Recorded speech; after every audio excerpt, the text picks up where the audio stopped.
ભાલકા તીર્થ અહીંયાથી કૃષ્ણ નિર્વાણ પામ્યા હતા.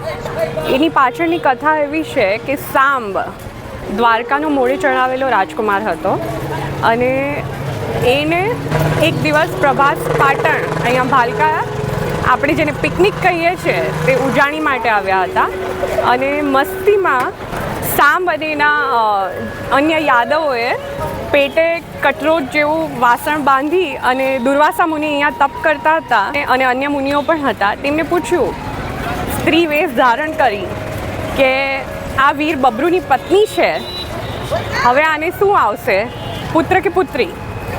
અને એના જવાબમાં દુર્વાસા મુનિએ ક્રોધિત થઈને એવું કહ્યું કે તારા પેટે મૂષળ જન્મશે, જે યાદવોના પતનનું કારણ બન્યું એ મૂષળ.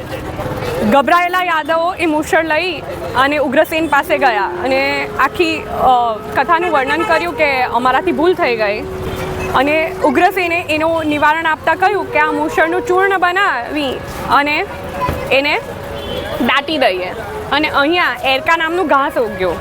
એ એરકા નામના ઘાસથી યાદવો અંદર લડીને મરી ગયા અને એ લડીને મરવા પાછળનું કારણ પણ એક એ રીતે જોઈ શકીએ કે કૃષ્ણનું કર્મ, કે જે મહાભારતના યુદ્ધનો સૂત્રધાર હતો, એ કૃષ્ણનો કર્મ એને અહીં જેનો કર્મનો સિદ્ધાંત પણ કૃષ્ણએ જ આપ્યો છે, એ કૃષ્ણનું કર્મ એને અહીં નડ્યું અને યાદવો અંદર લડીને મરી ગયા.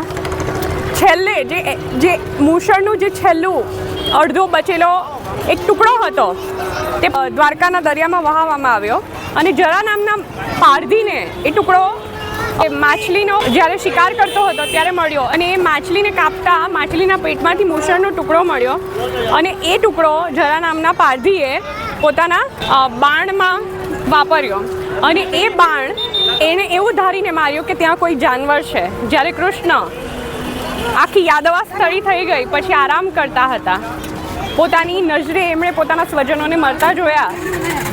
કંઈ પણ કર્યા વગર સ્થિત પ્રજ્ઞ રહીને કૃષ્ણએ યાદવોને મોતના મુખમાં જતા જોયા અને પછી એમણે અહીં ભાલકા તીર્થ પાસે પગ પર પગ ચડાવીને બેઠા હતા અને જરાએ જે બાણ વાપર્યું એ એમના પગમાં વાગ્યો અને કૃષ્ણ અહીં નિર્વાણ પામ્યા.